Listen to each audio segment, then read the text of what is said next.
Hello ನಮಸ್ಕಾರ. ನಾವು ಬಂದಿದ್ದೀವಿ ಈ ಬ್ಯೂಟಿಫುಲ್ ಟೆಂಪಲ್ನ ವಿಸಿಟ್ ಮಾಡೋಣ ಇವತ್ತು ಅಂತ. ಕೋಲಾಲಂಪುರ್ ಸಿಟಿಯಿಂದ ಜಸ್ಟ್ 20 ಮಿನಿಟ್ಸ್ ದೂರ ಮಾತ್ರ. ಈ ಟೆಂಪಲ್ ಹೆಸರು ಥಿಯೋನ್ ಹಾವ್ ಅಂತ. ತುಂಬ ಬ್ಯೂಟಿಫುಲ್ ಆಗಿರೋ ಟೆಂಪಲ್ ಇದೆ. ಬೆಳಗ್ಗೆ 8 ಗಂಟೆಗೆ ಓಪನ್ ಆಗಿ ನೈಟ್ 10 ಗಂಟೆಗೆ ಕ್ಲೋಸ್ ಆಗುತ್ತೆ. ಫ್ರೀ ಎಂಟ್ರಿ, ಯಾವುದೇ ಥರ ರೆಸ್ಟ್ರಿಕ್ಷನ್ಸ್ ಇಲ್ಲ, ಯಾರು ಬೇಕಾದರೂ ಬರ್ಬೋದು. ಈ ಟೆಂಪಲ್ ಕನ್ಸ್ಟ್ರಕ್ಷನ್ ಆಗಿರೋದು ಕಮ್ಯುನಿಟಿ ಫಂಡಿಂಗಿಂದ.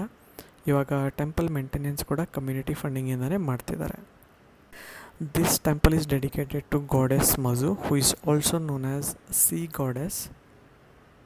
ನಾವು ಇವಾಗ ಗ್ರೌಂಡ್ ಫ್ಲೋರಲ್ಲಿದ್ವಿ, ಇವಾಗ ಮೇಲ್ಗಡೆ ಬಂದಿದ್ವಿ. ಟೆಂಪಲ್ ಫಸ್ಟ್ ಫ್ಲೋರಲ್ಲಿದೆ. ಇಲ್ಲೇ ಇದು ಪ್ರೇಯರ್ ಹಾಲು, ಇಲ್ಲೇ ಕೂತ್ಕೊಂಡು ಪ್ರೇಯರ್ ಮಾಡಬೇಕು.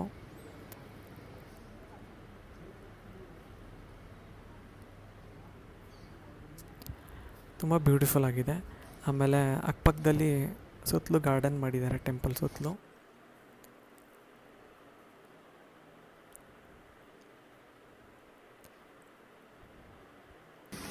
ಇದು ಟೆಂಪಲ್ ಬ್ಯಾಕ್ ಸೈಡ್ ವ್ಯೂ.